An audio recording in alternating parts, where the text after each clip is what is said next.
Hey YouTube, welcome to my shop. I'm Mike Hedden and I appreciate you stopping by. Today you kind of caught me in the middle of my hand plane collection maintenance, you might say. Um, I have 22 hand planes that range, my oldest is 1890, to most of them go up to Sweethearts, which is the 1920s. Although I do have a SB4, it's a modern Stanley, and I kind of like it, but it's just, it just doesn't have the class of an old, rose wood tote and everything, all plastic and everything. But it works, it's got that European type iron adjustment. But on my hand planes, I like my hand planes almost like chrome, and to get them like this literally takes hours per hand plane.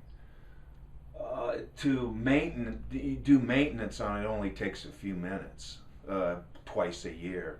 The way I do it is I like this Mother's Mag and aluminum polish, but it's just perfect for all metals, shines and protects. And my theory is I use a little steel wool, dip it in there, and why I like Mother's is you don't let it dry, you wipe it off wet.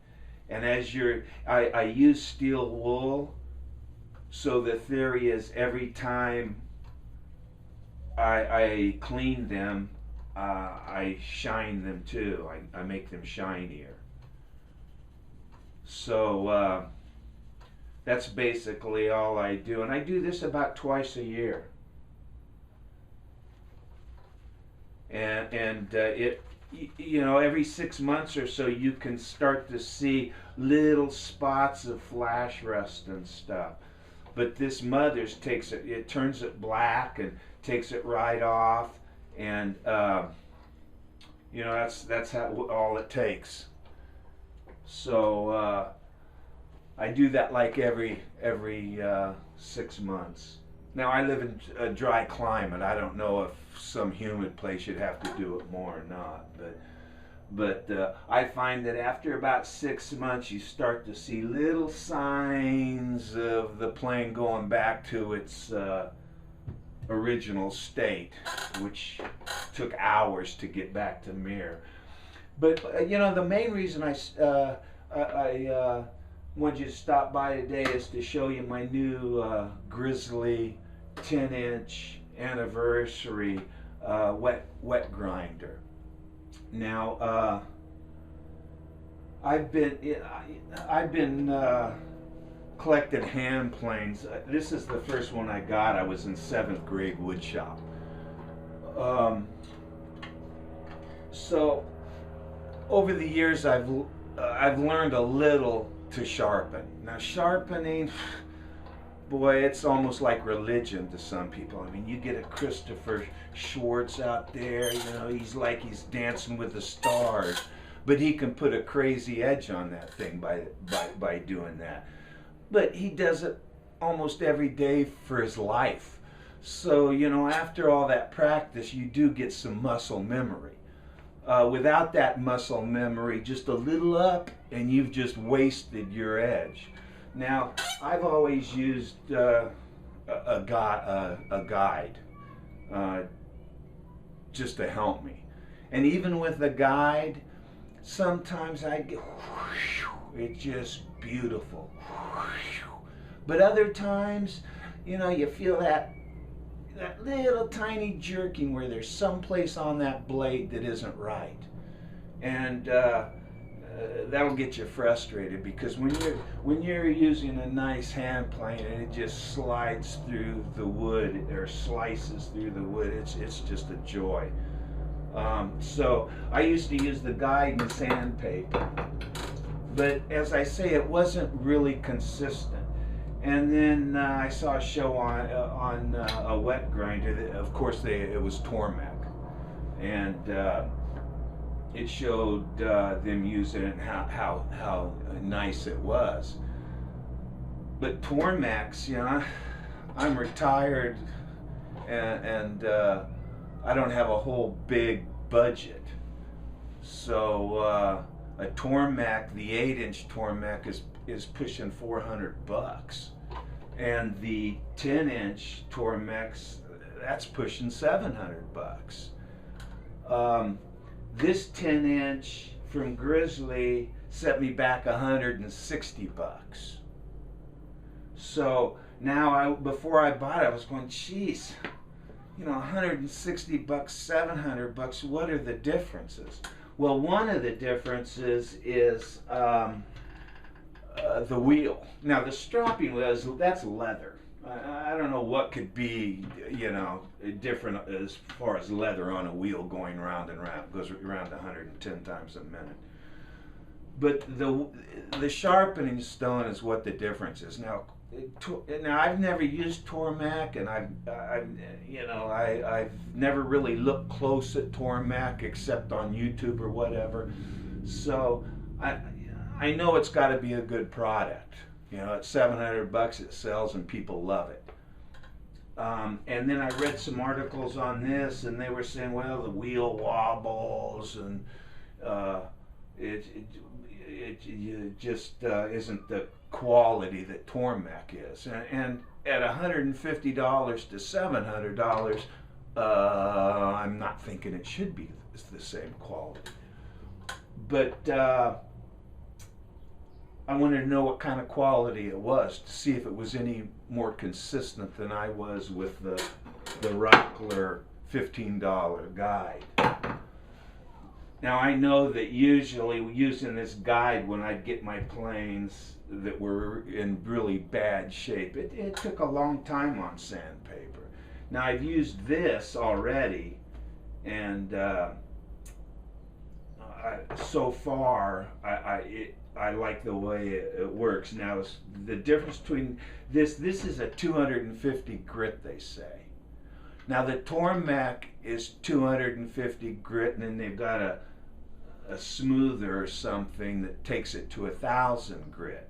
Now the side of this stone feels really rough, like 200, but geez, running it over here like this, I don't feel too much difference from this and, you know, 1,500 wet dry sandpaper, but it doesn't cut like 1,500 sandpaper. This will take it down pretty quick. So let me give you, I've got my number 4 plane here. It's a type 11.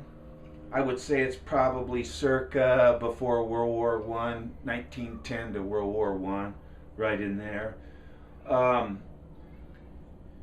It's got the Stanley, it's got the V Stanley on it. So, it's the number 4 is behind the tote, not on the toe.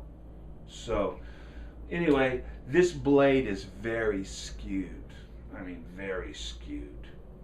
And it's going to need some work. So, let's see what this thing will do with a skewed blade. Now, you know, as I say, I've never seen a Tormek, so I don't know what their gauges, their jig is. When you buy this, the anniversary, you get one jig. And that's what you get. Now this, I've got 24 hand planes, and I've got 18 chisels. I've already done my chisels, and boy, they work nice on my chisels. I'll show you. But you know, the blade iron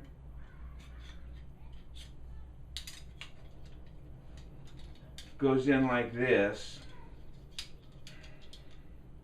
and then there is a, you know, stop there, but I found that when I put my Mitutoyo up there, it wasn't quite 90 degrees, and you don't want to start out not 90 degrees. So what I do is I bring it out here, I put my Mitutoyo on this piece of metal that doesn't move because this top piece moves. So I'll put it on here and I'll get a perfect 90. And so let me set this up, and then we'll put it on. Now, this thing cuts in two different ways. The wheel rotates this way. Now, if you have the blade like this, it's going to cut a lot faster than if you have the blade like this. You know, so now the strop, you don't want the blade like this because it'll dig into the rubber and it'll just, you know, either rip your strop up or shoot the blade back at you. So you want your stropping or your honing to go this way, you know, from the back side.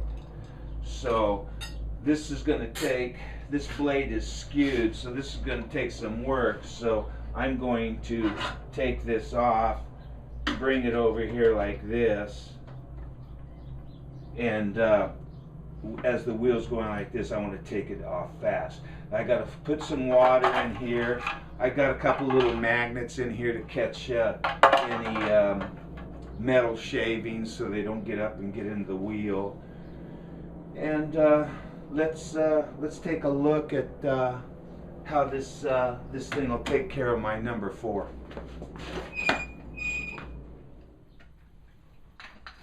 Okay, we got it all full with water. You know, the first time I used this thing, I filled this up to water to the V. And I'm going along with my chisel, and all of a sudden the wheel got dry. I'm going, oh man, there's a leak somewhere. So I'm looking all around. I don't see a leak, so I'm going, God, is it leaking inside the unit or something? What it was this stone just sucks it up like a sponge. So don't worry if you go dry real quick. As a matter of fact, this has already gone dry. Just sucking up on the bottom. That'll get us working.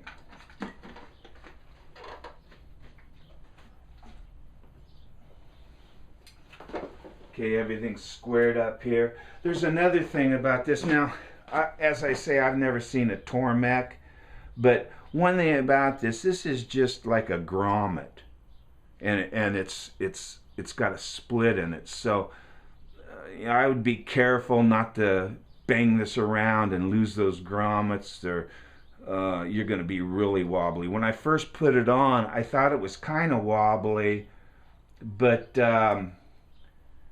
you know, actually I kind of liked that afterwards, because there was still enough that you could push down on one corner, and I like just the edge of the iron just a little down.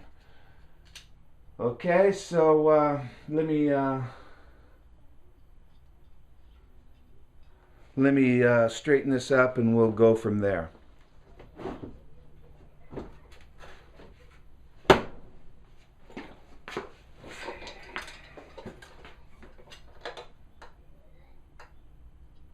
Way off. Little off.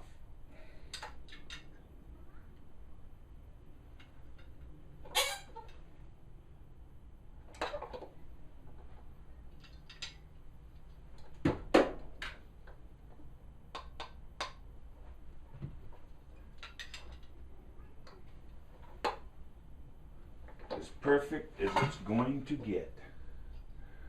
Now, the way I do this, when I put it on here, it'll sit down on this 2-inch wheel, 10-inch by 2-inch, or actually 250 millimeters by 50 millimeters. So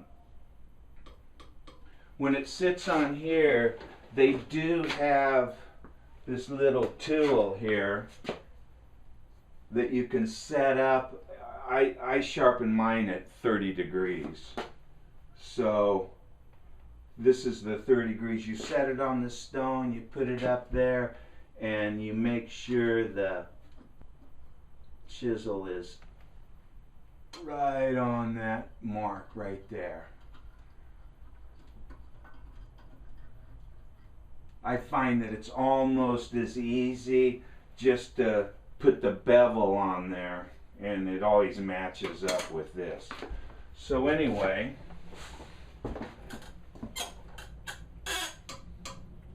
we're ready to sharpen. So let's see how this Grizzly does on a plane iron.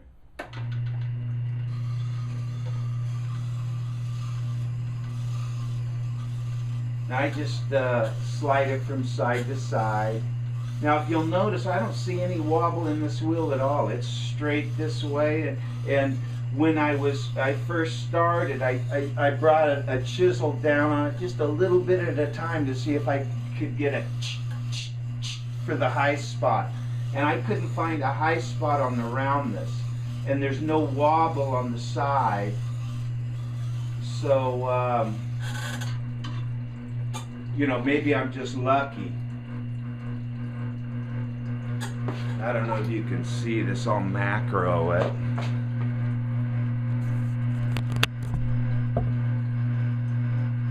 You can see the front edge, it's a little, but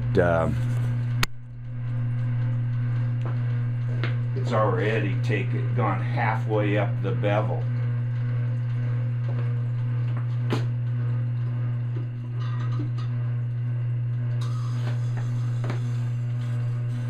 So, you know, as I say, I've never used a Tormek, but of what I've used this so far, you know, I'm sure the Tormek is way better, or way better for the money. But I'm not sure that this doesn't serve my purpose real nice.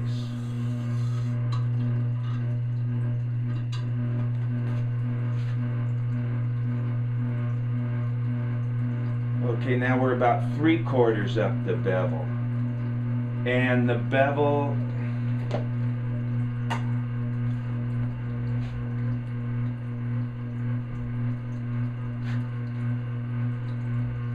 has already 90% straightened out. It's got a little more to go.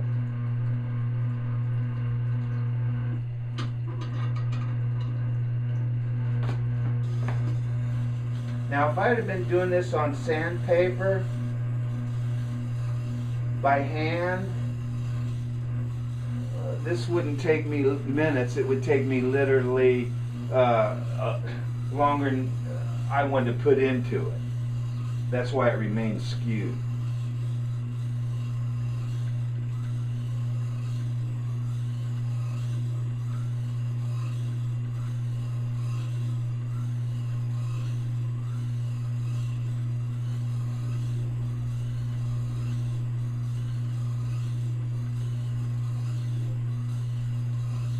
You can almost hear by the sound of this going back and forth on this when it's getting right, because it's the same sound consistently. It doesn't change.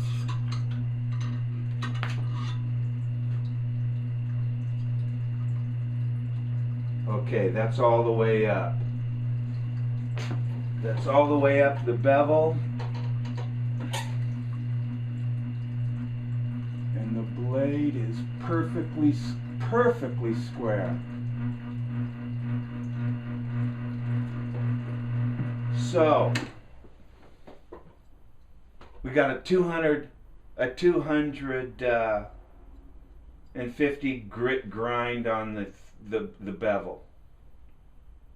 So now we want to strop it. Now I guess this is called a honing wheel. They have a stropping wheel too, but I have my own strop. Even when I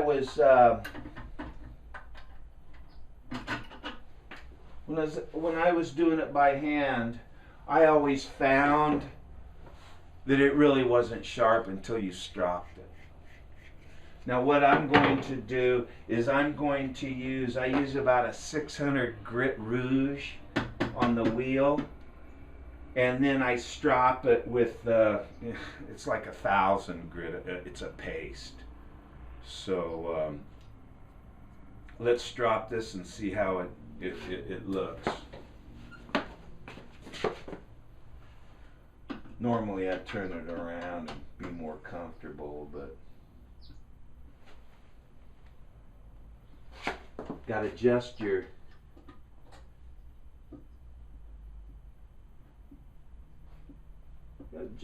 bevel so it takes the whole thing.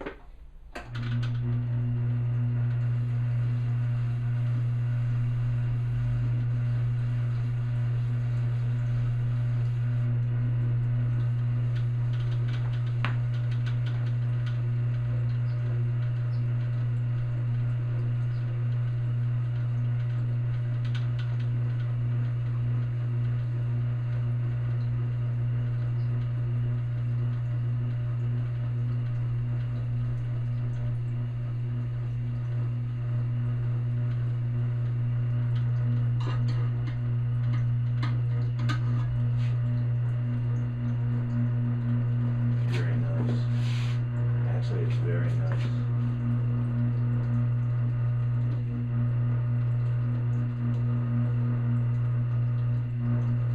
I doubt you could see it, but you know, it's polished up pretty darn nice.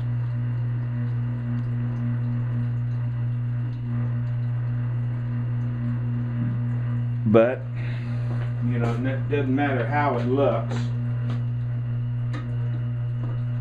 The thing is how it cuts.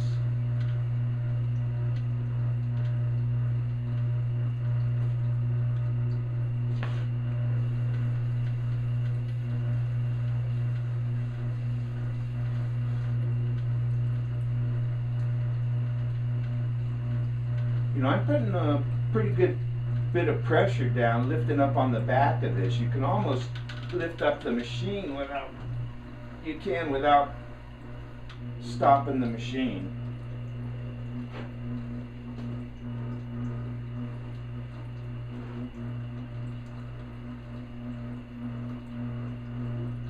I'm going to call that done as far as that goes. Now what I do is I put a little paste on the board. First I'll use my diamond stone, you know, to take off the little bevel, and then I will put some paste on this and I will strop it a good 30 times. Let me do that. Let me put, I've got to clean this plane up, you know, put some mothers on this number 4. Let me do that, and then I've got some hard maple over there. We'll see how this thing cuts. I'll be right back. Okay, no skew at all.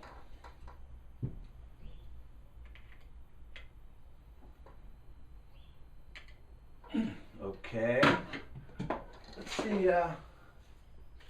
see how sharp this is. I'll use this grip. You know, this is a notice that they, you know, I was talking about the wheel wobbling. Now, I don't see any wobble at all in this wheel.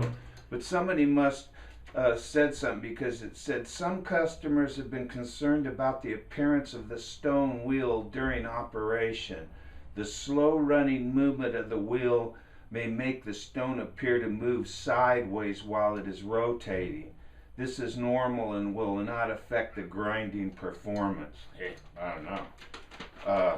It doesn't wobble on mine. So anyway, let's see how sharp this is. Oh.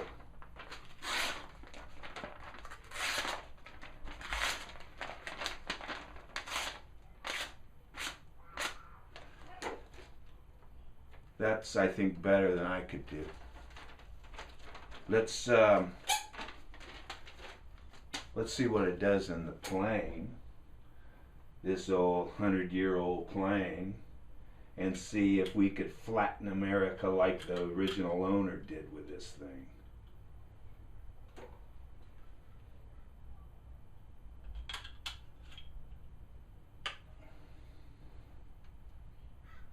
God, No skew at all. That, you know, that is beautiful.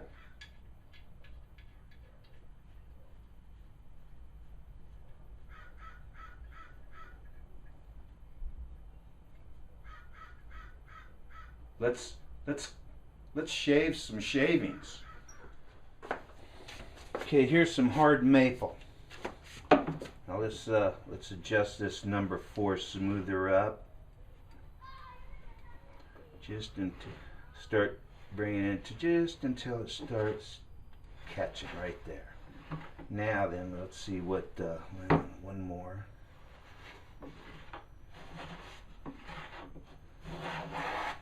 Okay, let's see if it needs to go right or left. It's hitting a little heavy on that side. Let's try that. Be way better.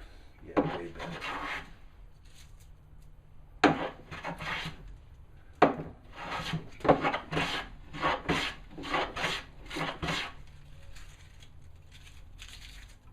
I can take thinner ones than that.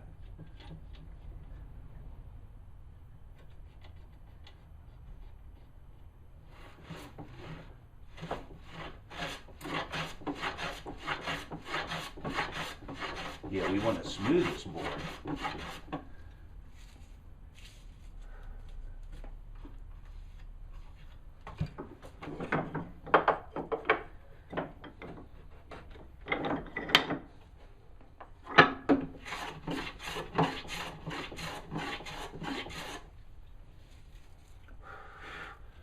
Yeah, we can take very fine with this now. I'm liking it. For the amount of time it took me to take that skew out of that blade and put a very nice, I mean, I doubt the camera can show it, but that maple is, it looks wet, so it's been sliced so nice. So